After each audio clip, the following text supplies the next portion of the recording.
Sidang Para Setan oleh naskah Joko Umbaran, sutradara Pandu Sadeka, pemain Damar, Yayan, Akpul, Apris, Padma, Tika, dan Maila. Set properti Akbar dan Tembem. Make up Woro dan Rani. Kostum Andis dan Agung Asu. Musik Ambon dan lighting Aldila. Para penonton, inilah Sidang Para Setan. Selamat menyaksikan.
Seperti lazimnya tradisi kita yang turun-temurun, maka hendaknya kita buka dengan doa agar Tuhan sudi mengingatkan dan menyaksikan bukti kebenaran peringatan kita dulu atas diciptakannya manusia yang hanya akan menumpahkan darah di muka bumi.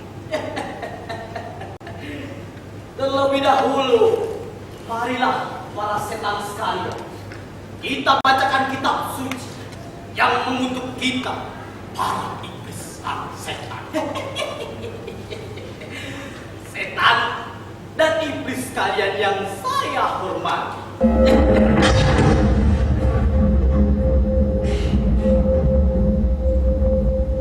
Tuhan berkata, bersujudlah engkau semua kepada Tuhan, Zat Agung yang menciptakan dan yang kepadanya engkau semua harus berbakti. Maka bersujudlah semua penghuni surga kecuali iblis. Iblis itu bertanya kepada Tuhan, kenapakah kau ciptakan manusia sedang mereka hanya akan menumpahkan darah di muka? Maka sesungguhnya ketahuilah bahwa Tuhan lebih mengetahui berapa yang tidak engkau ketahui. Para iblis itu dilaknat dan akan menjadi penghuni dari kerak neraka jahanam. Akan tetapi Tuhanku, kini kau menyaksikan sendiri manusia-manusia ini dari hari ke hari selalu menumpahkan dan menumpahkan darah. Kalau ada di antara mereka saling menumpahkan darah, maka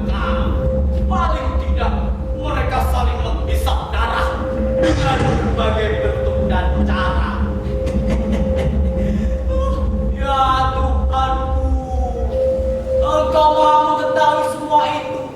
Entah kalau para malaikat-malaikatmu memberikan laporan-laporan palsu. Tapi aku tahu matamu terlampau tajam untuk bisa ditipu. Amin. Interupsi. Oh, silakan. Bagaimana? Maaf saudara pimpinan sidang. Sebelum terlanjut, saya menyangka. Saya itu merasa kurang nyaman mengikuti sidang ini di sini. Karena meskipun gedung ini tertutup, tapi bisa saja nanti para manusia di luar sana itu mengetahui bahwa kita sedang berkumpul di sini. Misalnya, mereka itu mendengar dari luar suara mulut kita atau tepuk tangan kita. Nah, kalau mereka sampai membawa kawan-kawan, apalagi tentara atau polisi, pasti situasi akan menjadi ramai dan terpaksa sidang ini harus berhenti di tengah jalan. Jadi akan saya, kita semua sudah susah-susah berkumpul di sini. Jangan sampai sia-sia dan mubazir. Jadi usul saya, bagaimana kalau kita pindah tempat? Pindah tempat. Bagaimana dengan setan yang lainnya? Silakan. Sidang setan-setan terkena demokratis murni. Silakan. Ayo. Saya segera pimpinan sidang. Ya. Kelihatannya saya mendukung usul setan dari Deko itu. Soalnya bukan karena kita takut terhadap manusia, tetapi saya tidak ingin jika pertemuan ini terpotong. Saya sudah jauh-jauh datang kemari, meninggalkan suami dan anak. Dan lagi, di daerah saya sana, manusia sekarang sudah mulai botak sedikit. Kemarin, saya menyaksikan suatu acara pengajian di mana salah seorang kiainya berkata begini. Saudara-saudara, sebenarnya kesalahan manusia itu ialah menganggap bahwa setan itu berwajah buruk, juga dengan tingkah lakunya yang suka serem, pencilaan, dan tertawa berlebihan. Padahal tidak, sungguh-sungguh tidak. Setan itu juga baik dan seperti kita, rajin merawat tubuh, rajin sisiran, lebih intelek, IQ-nya relatif tinggi, ilmu strateginya juga bukan main hebat. Bahkan dalam kehidupan sehari-harinya, mereka itu mempunyai sistem yang matang. Perlu kita juga bahwa tipe fisik setan itu tak jauh berbeda dengan manusia. Sebagai sama-sama penghuni surga, dahulu Tuhan hanya berbeda dalam memanggilnya. Ada yang dipanggil Adam, yang sana jin, dan yang ingin dipanggil malaikat. Tentu juga ada yang dipanggil iblis atau setan. Cuma karena iblis atau setan itu otaknya cerdas dan tajam, ia itu bisa membayangkan bahwa manusia itu nantinya akan bikin ngaco dan bikin brengsek saja di dunia. Sedangkan Tuhan kan punya maksud tersendiri dan lain. Sehingga si setan ini diusir dari surga, dikutuk selama-lamanya, dan menjadi musuh utama manusia. Rekan-rekan setan, maksud saya memberitahukan semua itu ialah agar kita itu waspada bahwa manusia ini mulai tahu kalau kita ini seperti mereka. Jadi mereka sekarang itu mulai waspada. Kita di sini mungkin saja diketahui bahwa bukan manusia, tetapi setan. Apalagi kalau mereka itu menyebarluaskan pengetahuan baru itu. Sebab itu bukan mustahil terjadi. Mungkin mereka kini mulai pusing dengan kebrengsekan mereka sendiri, sehingga langsung menuduh bahwa setanlah yang mempengaruhi semua. Nah, kalau ini nantinya menjadi kesadaran nasional atau internasional, siapa tahu akan timbul revolusi besar-besaran, perlawanan terhadap pengaruh setan. Jadi usul saya, kita di sini jangan cari gara-gara dulu. Sidang kita ini harus benar-benar berada di bawah jaminan keamanan dan ketertiban nasional yang bisa dipercaya. Saya menyatakan. Silakan. Saya pikir itu baru suatu gejala yang kecil. Menurut hemat saya, belum perlu kita perhatikan, apalagi kita cemaskan. Itu hanyalah seperti kecil dari lautan yang luas. Nanti dulu. Saya ada pertanyaan untuk musuh pertama. Silakan. pengajian yang saudara ceritakan itu tadi, levelnya itu nasional, apa regional, tingkatnya itu, tingkat kecamatan, tingkat RK, RT apa RW? Ya memang hanya tingkat RW. Ah, tingkat RW. Loh, tapi siapa tahu sudah dilaporkan ke majelis ulama atau dewan gereja. Bagaimana petugas intel di majelis ulama atau di dewan gereja? Apakah sudah ada informasi yang jelas? Sepanjang yang saya amati, belum ada laporan seperti itu di majelis ulama maupun di dewan gereja. Malah, menurut praduga saya, kalau ada laporan semacam itu di badan tersebut, kemungkinan besar mereka akan tersinggung atau marah. Mereka bisa dikutuk seperti mengutuk PKI. Bagaimana dengan setan yang lainnya? Silakan. Saya kira kita teruskan saja sedang di sini. Ngapain pusing-pusing pemikiran manusia? Loh, abrinya kuat loh. Alah, kita bikin macet betulnya. Ada yang minta kebatinan loh. Gampang, aku telanjang aja ke depannya. Kalau ada yang bawa Quran atau saleh, ya kita akan hilang lah. Aku setuju. Kalau mereka datang, kita pura-pura jadi manusia saja. Ya, kita berlaku sopan seperti mereka. Kita sambil doa supaya diam. Ya, benar sekali. Ya. Sudah cukup. Hendaknya jangan kesautan berkepanjangan. Kita jangan seperti manusia. Kita bisa turun merah. Tadi pada bilang jangan menyanyiakan sidang ini. Sekarang kok malah cerewet seperti seniman. Loh, katanya demokratis. Iya, demokratis. Tapi demokrasi setan berbeda dengan demokrasi manusia. Demokrasi setan bukanlah demokrasi yang bingung, tapi demokrasi yang cerdas dan efektif. Nampaknya saudara-saudara ini terlalu banyak bergaul dengan manusia-manusia bodoh itu. Sehingga ketuaan bodoh. Ini dekadensi namanya.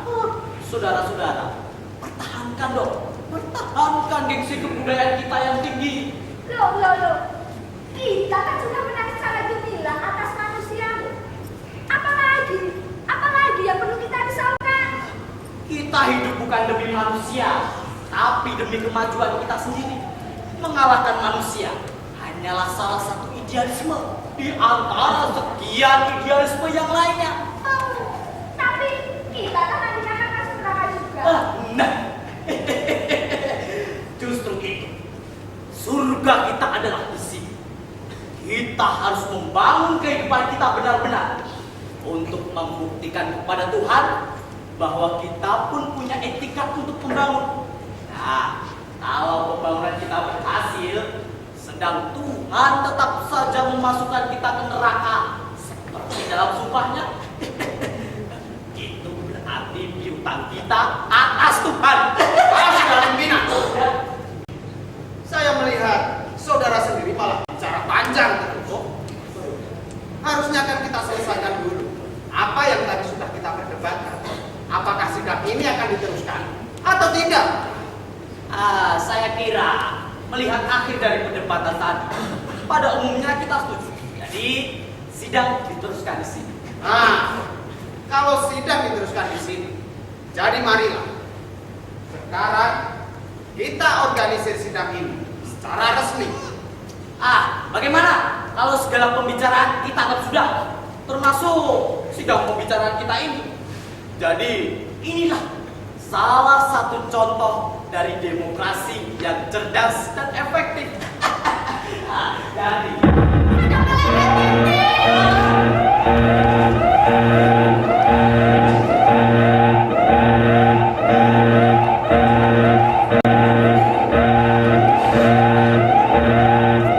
ternyata bahaya datang dari pihak lain. Saudara-saudara, malaikat memang suka ngintip. Maksud saya, mereka suka ngintip apa yang dibuat oleh makhluk lain.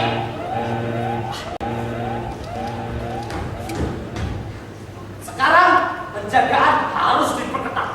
Tolong periksa